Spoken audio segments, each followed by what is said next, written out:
There we go. Good evening, everybody. My name is Janice Strutt. I'm the Executive Director and co-founder of Morgan's Caring Connection. We started our webinar program in January to help families in more rural areas or just in general have access to information that they're, currently challenged with on different various topics. I am joined tonight by Jennifer Lemke Quiet, Pavlak, and she's going to quiet. present. I'm gonna, she's going to present on understanding IEPs and 504s. So what we'll do is we'll run through this. She will do the presentation, and then afterwards we'll open it up to questions. So that way, if Well, anybody has any questions or anything, they can feel free to ask. They can also put it in the chat in case they don't want to forget at the very end. And this is being recorded. So because it's being recorded, I'll download it and then I will share it, the link to everybody, either tonight or tomorrow morning. So without further ado, I'm going to let Jennifer go ahead and get started. Hi, everyone. Welcome. As Janice said, my name is Jennifer Lemke Pavlak. Let me tell you a little bit about me before we get started. I am a mom, like many of you, of children that have had either IEPs or 504 plans. So I have a lot of experience being a mom through the IEP process, but I'm also a teacher. I've been a classroom teacher for 22 years. So I've been on the other side of the table at IEPs as well and kind of have that experience of, both being there as a teacher and being there as a parent. And for the last 8 or 9 years, I've also been working as a special education advocate. So I have the privilege of sitting down with a lot of families as they're going through the IEP process or if they're having difficulty working with their child's school and helping people work through some of those issues, helping parents understand what their rights are in this whole process.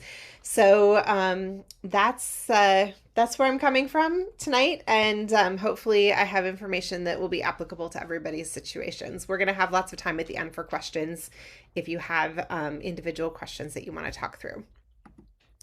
So, the first thing I think that we need to talk about is kind of what an IEP is and what an IEP isn't, because sometimes that can be confusing for families. So, the definition of an IEP is that it's a roadmap that lays out the program of special education instruction, supports, and services that your particular child needs in order to make progress and thrive at school. IEP stands for Individualized Educational Program, which means that it should be unique and adapted to exactly what your child needs. There shouldn't be any two kids that have exactly the same IEP. Your child's IEP is a legal document. And that's important because it means that everybody needs to follow what's written down in the IEP.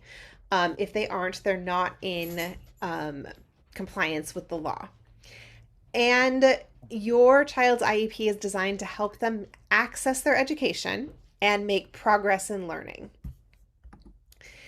The IEP, though, it's not designed to meet all of your child's developmental needs outside of school. It's really there to help them access school, but there's an awful lot of things that IEPs won't necessarily cover. So it's not a substitute for outside therapies and supports. There's, a lot of times there's confusion for families because they may, like their child might be getting speech therapy at school, for example. That speech therapy is designed to help them access their education. It's not designed to help them become like the world's greatest communicator with everybody around them. There are very different focus. It's a very different focus when you have like private therapies that happen outside of school. They're really there, that was outside therapies are there to help maximize your child's potential. The school-based ones are really kind of have a narrow focus of helping your child at school. So I always recommend that you, if your child needs speech therapy at school, they probably need speech therapy outside of school as well. The same is true for things like occupational therapy.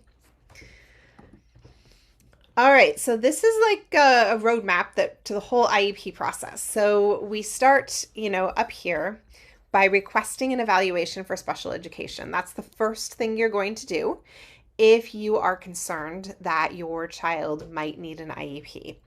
And you want to do that in writing. The rule of thumb for any kind of important communications that you have with your child's school is if it isn't in writing, it didn't happen.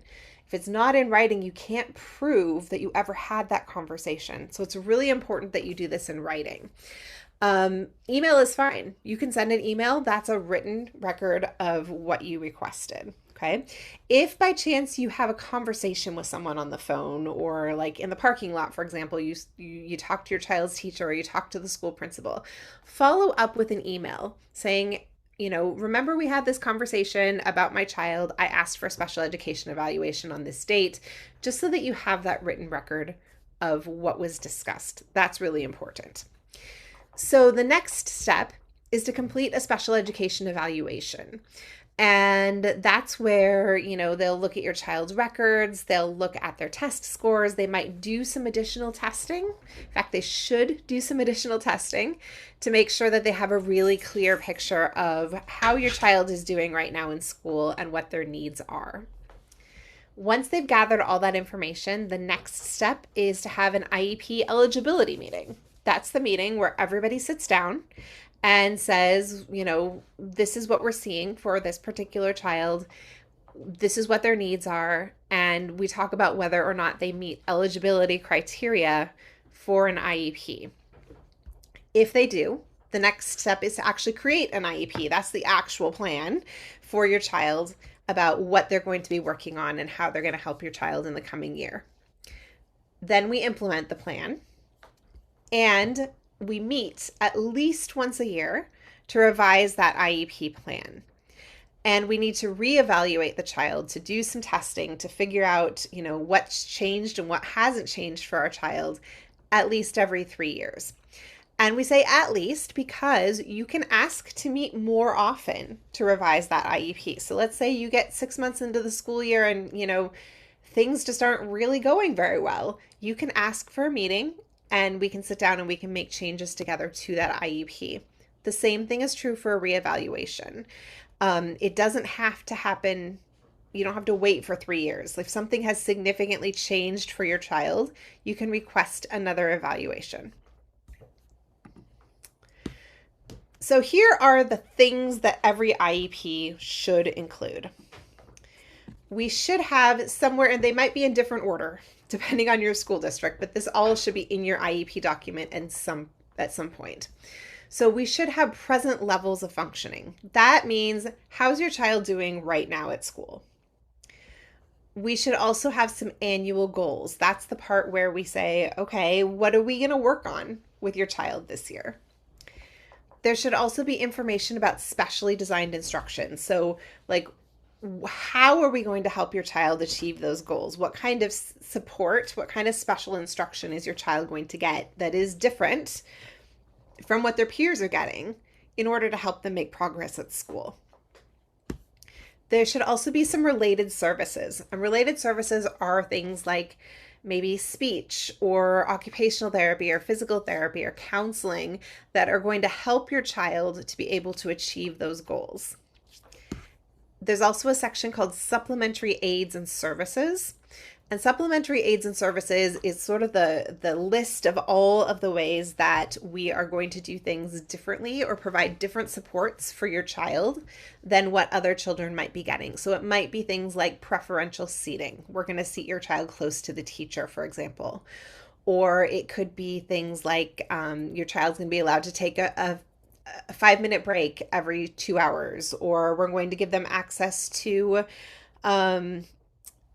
fidgets during class so that they can, move their hands and keep themselves paying attention. We might have kids that are able to get up and walk in the back of the classroom because pacing helps them to focus. That's where those kinds of things would go in your child's plan. And then there should be testing information. So it should tell you about what standardized tests, not chapter tests and things like that, but those standardized statewide or district-wide assessments that your child would need to take, things like the forward exam or perhaps MAPS testing, things like that. And how are those tests going to be modified so that your child can access them? So that might be things like testing in a smaller environment, or being allowed to take the test over multiple days, or having the test instructions read out loud to them, those kinds of things. So those are all things that you should find when you look in your child's IEP. Now, one of the things that gets a little bit tricky is eligibility. So there are rules in the law that says that students qualify for special education in one or more of 12 different areas. Often it gets a little bit confusing because some of those areas are really straightforward, right? Like speech and language impairment is one of them. So a child who's having difficulty speaking in a way that other people can understand is probably going to qualify for speech and language. But there's other areas where it's not quite as straightforward. One of the ones that gets really confusing for families is if you have a child with autism, because you can qualify as you can qualify under the label of autism and receive an IEP, but that's not always the way it works out. Often we also see kids with things like other health impairment, which can also be a way that kids with autism qualify, or a significant developmental delay, or an emotional or behavioral disability. That can be really confusing, I think, especially for parents of kids on the autism spectrum, because we think we have a medical diagnosis of autism. And why don't we have an educational label of autism? And I don't totally understand why it actually works out that way sometimes. I've seen it go in both directions. I've seen kids that first were labeled with an educational not a diagnosis, because that's not what it is, but an educational label of autism and receive an IEP who don't yet have a medical diagnosis. And I've seen kids that have a medical diagnosis that don't end up with an educational label of autism, but maybe they qualify in some other way. The reason I bring this up is because it's always kind of upsetting and confusing for parents. The important thing is that your child qualifies in some area, because if they qualify for an IEP, then the school is required to meet that child's needs, whatever those needs may be. So let's say that your child qualifies, let's say they qualify for an other health impairment, but they have a need for some reading assistance. They have to provide that reading assistance. Or they may have a need for social skills support. They would have to provide the social skills support. So the important thing is to get an IEP. The less important thing is the category that you fall under. In addition to your classroom teacher, there's a bunch of people who might be supporting your child. This is where the whole village comes in to help support us at school, right? So your child probably has a case manager. That would be a special education teacher who's assigned to oversee your child's program. And this is generally the first person that I would reach out and contact if you have concerns. So if something's happening at school, behaviorally, educationally, emotionally, in some other way, I usually reach out to that case manager first. Because they are primarily responsible for my child and they know my child really well. They're usually the one who is providing that specially designed instruction for my kiddo. You would also probably have some therapists on your team. Some students work with a speech language pathologist, an occupational therapist, a physical therapist, or they might work with a reading or a math interventionist or a school counselor or a social worker. There's a lot of different kind of therapists or other people that might be supporting our kids. And some kids work with paraprofessionals. And paraprofessionals are not teachers, but they are adults that are trained to support the work of teachers. So they might assist your child either individually or in a small group. The teacher would tell them, please go practice this thing, and they would go do that. Or please support this child's behavior in this way, and they would do that. But always under the direction of a teacher. Paraprofessionals are not teachers. They should not be deciding for themselves exactly how to teach a child something or to interact with them. That should be coming from the teacher. The paraprofessional is just there to provide additional support. Some important things that you need to understand in order to understand how IEPs work. The first one, and probably the most important one, is something we call FAPE. It stands for Free and Appropriate Public Education. The law says that every child in the United States, every child, is entitled to a free and appropriate public education. Free meaning you shouldn't have to pay anything for it other than what you're paying in taxes. Appropriate meaning that it meets that child's needs and allows them to make progress. And public education, it's provided at the public expense for all children. Another important idea is least restrictive environment. This is the idea that your child should be educated as much as possible with their peers. Um, you know, we've moved away from special education being a place that we put kids in, and we moved toward having kids be together with their peers so that they can learn from each other, so that they can be exposed to as many different things as possible. And we're finding that this is good for kids. It's good for all kids. It's good for kids with disabilities, and it's good for kids without disabilities. Because we learn how to be around each other. We learn how to support each other. We learn from each other.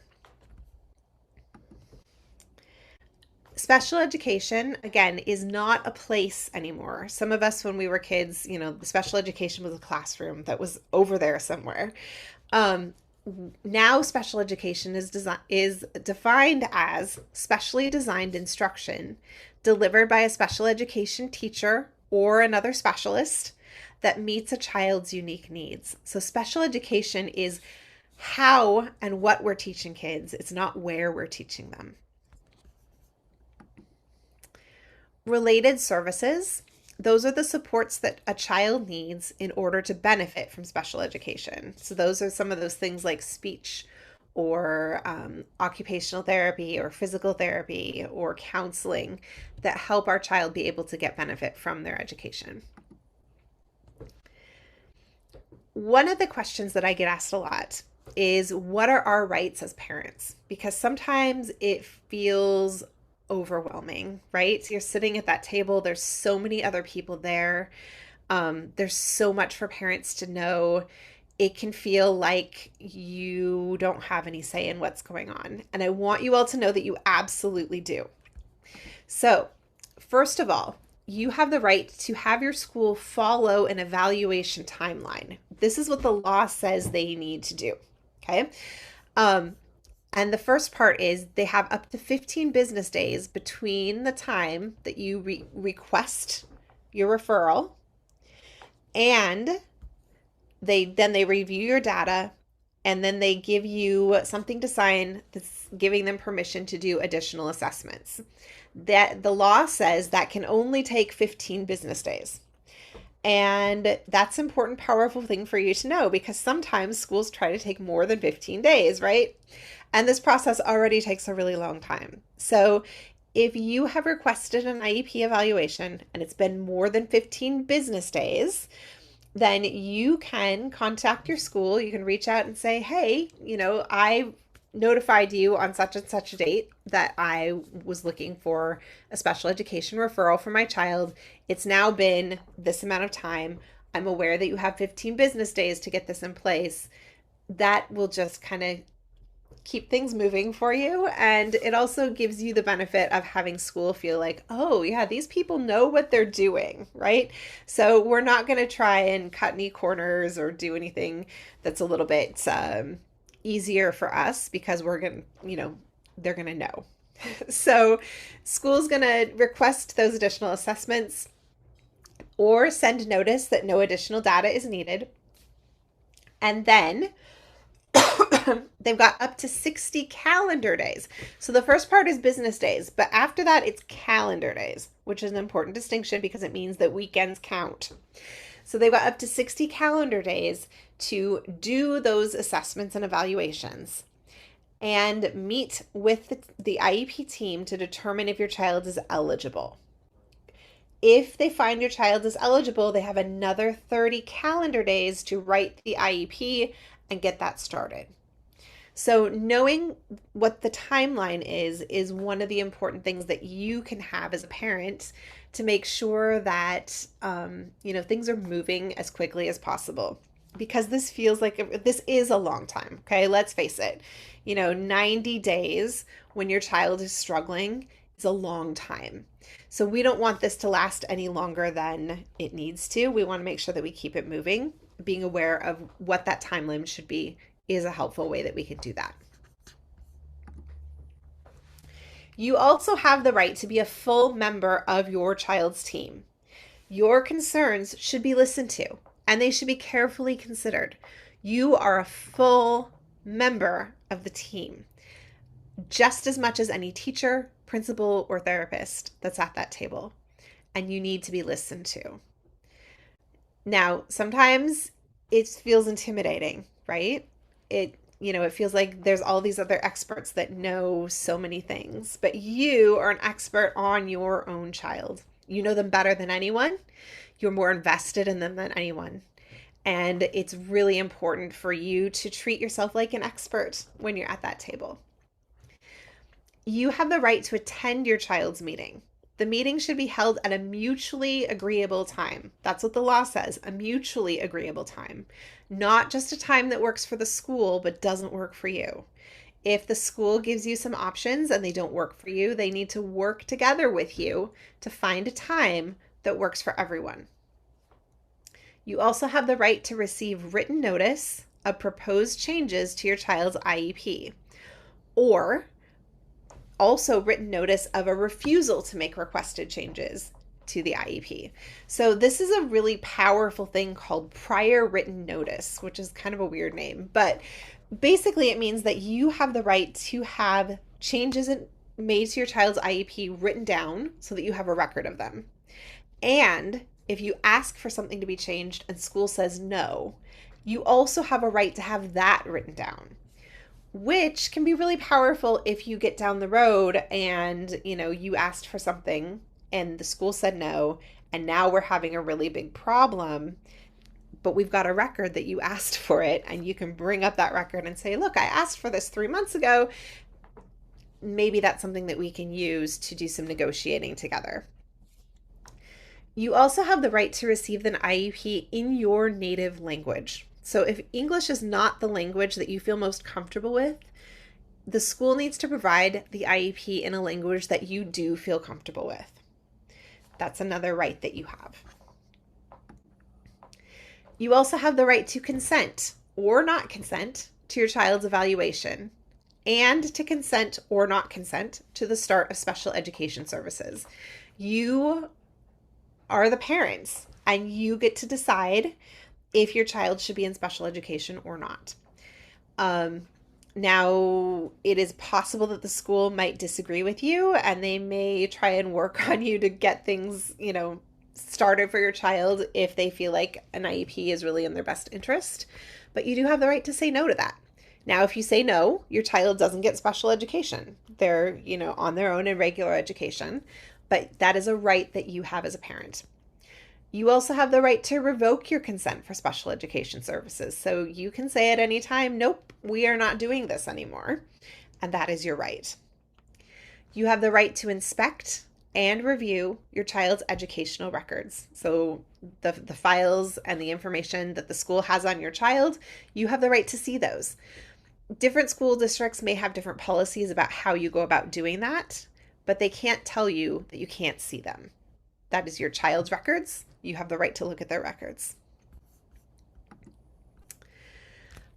We've talked a lot about IEPs, but I also want to talk a little bit about 504 plans, because sometimes we need an IEP and sometimes we need a 504 plan, and I want to kind of explain how they're the same and different. A 504 plan really helps you get accommodations for your child with a disability. There's a lot of talk out there this month about the Americans with Disabilities Act, because this is Disability Awareness Month. And Section 504 is actually a part of the Rehabilitation Act. It's part of the Americans with Disabilities Act. So as such, it is there to help provide access for people with disabilities. Okay, so here's kind of the legal basis. IEPs are based on a law called the Individuals with Disabilities Education Act. It's an educational law. Section 504 is a disability law. Okay, so they have two different kind of legal bases. When it comes to eligibility for an IEP, you have to have a specific disability that affects your educational performance.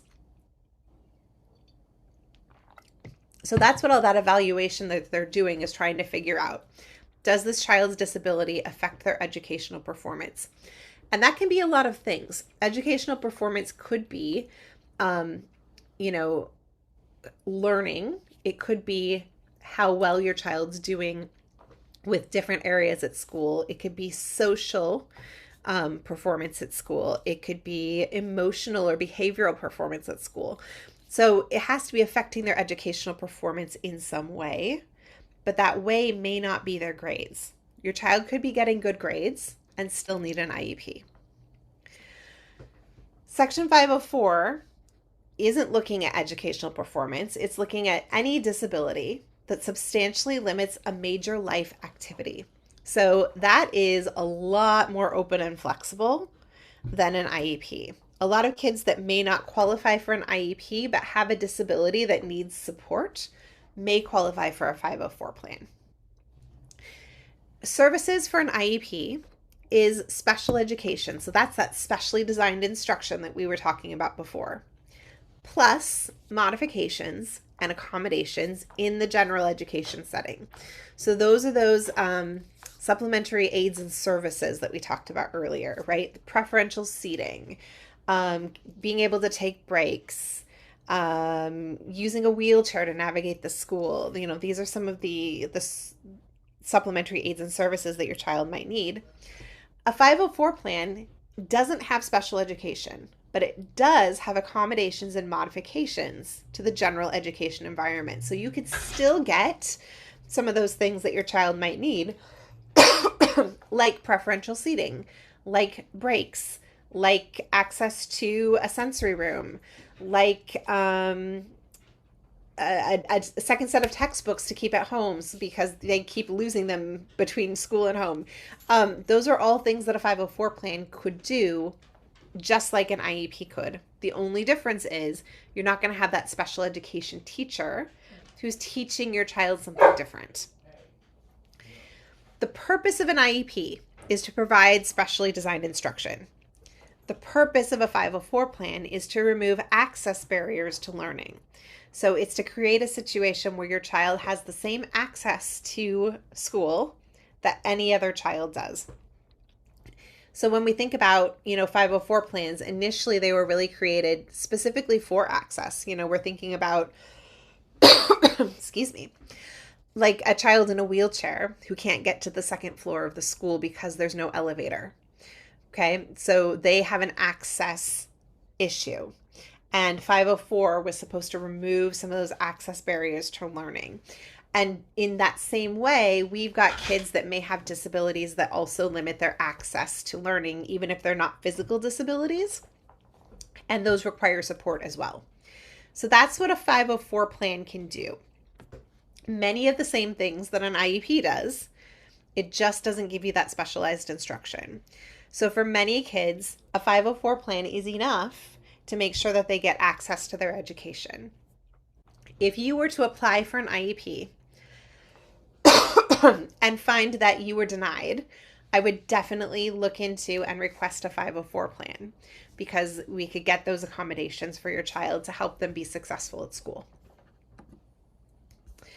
So where can I get help? There's lots of free state resources that are available to you, and I want to make sure that you know about some of them. So Wisconsin Facets, if you've never looked into them, is an amazing organization. They do a couple of things really, really, really well. The first one is they have lots and lots of webinars on tons of different topics, usually related to IEPs and education, but sometimes I've seen them branching out with some other things lately. And they're extremely informative. They usually have them over the lunch hour, so you can, even if you're working, you can access them. and they're very helpful. Sometimes I even go to some of them on topics that I don't encounter very often and I want to make sure I know more about, and I always learn something new. They also have like a database of information. So if you call in with a question about your child's IEP or your IEP evaluation or your child's 504 plan, if you call them, they can give you information about the law and the state guidelines and governance on different issues. So if you call in and say, I'm having this issue and I don't know what to do, they will give you the information that you need. They're wonderful. There's also the Wisconsin Statewide Parent Educator Initiative, which is a great source of information as well, along with the Wisconsin Department of Public Instruction, which is, the big statewide organization that keeps track of all the schools and makes sure that everybody's doing what they need to do. But they have a lot of information for families as well. And they are another place that you can call in if you have a concern or a question, and they can help answer those questions for you. We also have a Wisconsin Special Education Dispute Resolution System, which is another really great resource for schools and families. And they provide kind of 4 different things. The first one over here on the left is IEP facilitation. And this is, it's basically they'll send a person, like a trained neutral person, to your IEP meeting, someone who's really knowledgeable about the IEP process, and they'll make sure that everybody follows the rules. So if we've had some issues with, like maybe people not following the rules the way they need to, asking for IEP facilitation could be a really helpful way to just make sure that you feel good about the process. They're also really good if if you're having an IEP team that's just having some difficulty playing nice with each other, having that IEP facilitator in the room can really help make sure that everybody is getting along, treating each other respectfully, going through the process in a helpful way. So that is one thing that the special education dispute resolution can do for you. The next one is my absolute favorite. It's mediation. And mediation is, all of this is totally free, by the way. I forgot to mention that. This is free to you as a parent. It's free to the school district. It's provided by the state of Wisconsin. So mediation provides a list of trained mediators that are available for free to help you and your school district work through differences of opinion that you might have about how to best help your child. And I've seen this really work well when there's just a roadblock between trying to figure out what's the best way that we can help this child. And a lot of times parents and schools don't agree about what that looks like. So this allows you to choose from a list of trained mediators. The mediator would come and have a meeting with you and with the school district.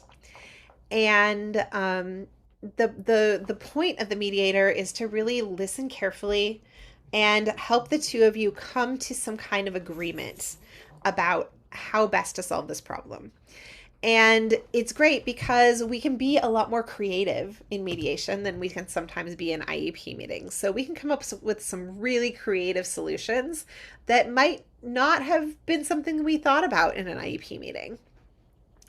If we're able to come to agreement, the mediator writes up what that agreement is, everybody signs it, and then it becomes a binding agreement. We all agree that we are going to follow that mediation contract that we made together. So this can be a really, really great way to solve problems together with your school district. And what I love about it is it's collaborative, right? Like we are still trying to work together as a team. I always feel that we have, we want to keep that relationship with the school district as positive and as collegial as we possibly can, right? Because they're working with our child and we want things to go well for our child. So we want to work together as best we can. The second half of the screen here is not quite as collaborative. It is ways that we can solve problems, and sometimes that's what we need to do, and they work really well. But I always recommend that we start with mediation. We try to work together to solve the problem before we move on to these last two. So we can also file an IDEA state complaint. And that's basically a written complaint that you file with the Department of Public Instruction that says your school district has either violated state or federal requirements regarding special education or related services, or they are not following your child's IEP. There's something they're doing that's not legal. Okay. And the state will look at that. They will evaluate it. They will look into it. And if they find that the school district is not following the law, they will reprimand the district. They will require the district to make amends, and they like keep a record. So school districts don't want IDEA state complaints, because if they get too many of them, the state starts really really keeping a close eye on them, and sort of micromanaging them. And school districts, of course, do not like this. So IDEA state complaints are a way that we can make sure that schools make amends if they are not following the law. But again, it's a punishment, right? It's not us working together with the school. So I try not to use this one if I don't have to. And then the last one is due process complaint or hearing. This is a legal process. This is like going to court. You're taking the school district to court, and you are you know, saying that they have an issue with either evaluation or placement, or issues with the IEP, or they're not providing your child with a free and appropriate public education in some way. It is going to court. Okay. So if you're going to do that, I really recommend that you have legal representation, because you better be sure that your school district is going to have legal representation. So that is, in my mind, sort of the last resort for working through difficulties with your school district. I would much rather go back here to mediation and try and work it out that way. But sometimes we have to file a due process complaint, and that's how we get things done. So those are all options that are available to you to help with working through issues that you might have with your school. All right, it's time for questions. I don't know. I didn't see anything pop up in the chat. Janice, I don't know if you saw anything. There we go. No, I did not. Okay. But I can unmute everybody, or they can unmute themselves, and yeah, you guys can unmute yourselves if anybody has any questions. That's what we're here to do, Sounds is good. And as we're asking questions, since we are recording, just be mindful about, personally identifiable information. I wouldn't mention your school district by name, for example. Did anybody have any questions? Any feedback? I thought it was excellent. It gave me a really good understanding of IEPs and 504s. So thank you very much. I Absolutely. have a question. Yeah. Um, my son currently has a 504. He's moving from elementary school to middle school this coming September, and wondering, is that ever a time that it's maybe a good time to have him reevaluated to see if he would possibly qualify for an IEP versus the 504? Do you ever see that changing based on, workload getting a little more difficult and different environment, that sort of thing? That's a really great question. That move from elementary school to middle school is so nerve-wracking for parents, isn't it? I do think that it's not a bad idea to consider a reevaluation. Um, you do also have some other pieces of information that might be helpful. So if you look at your child's standardized testing, that'll give you some information about, what their ability level is like versus how they might be actually doing in school. So if there's a really big discrepancy between their standardized test scores and what you're seeing at school, for example, that might be, kind of a red flag that maybe we should reevaluate. Um, the other thing that we do know for sure is that there's always, anytime we move from one level to another level, so from elementary to middle school, from middle school to high school, there's always a really big jump in expectations for our child, right? And so often we might find that that is a time that our child needs more support. The good news about having a 504 plan is that you are already providing a lot, like the school's already providing a lot of extra supports and access for your child. So if that isn't sufficient to help them be successful at school, it makes a lot of sense to say, okay, is specialized instruction something that they need? And you could do that, you could request it now. You could wait until school starts, give your child a month or two to see how things go as they adjust, and then request it. um it kind of depends on your individual situation and what you feel like you need, but both of those would be valid ways to move forward. Okay, thank you. You're welcome. Any other questions? Okay, with that, I will let everybody know. First and foremost, thank you for attending this evening. We will be sending out a link once I download it, so either tonight or tomorrow morning, so that you all can have a copy of it and view it whenever it's convenient for you, or go back to it if you need to review something. And of course, if anybody has any questions, they can reach out to me or to Jennifer directly. We're more than happy to help support you in any way we possibly can. And thank you again, Jennifer. We appreciate your time. Thanks, everyone. Have a good evening.